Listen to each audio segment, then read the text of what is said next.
ыйлаган күндөрүбүз болду. Жана чыгарып куткаруу кызматында кылып аткан иштеринде чыгарып атканда, мисалы төрү жаран чыгарып атканда биз ыйладык. Чын айтканда ыйладык. Ошо жерде көргөн кырдаалды жүрөгүңөр деле орыйттан, телевизордон деле, соцсетилерден деле көрүп аткан болуш керек.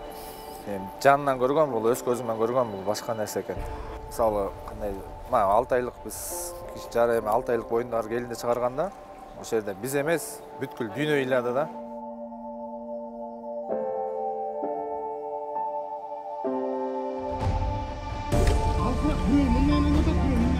Ana yapılsı. Vay. Hatta Yıkana.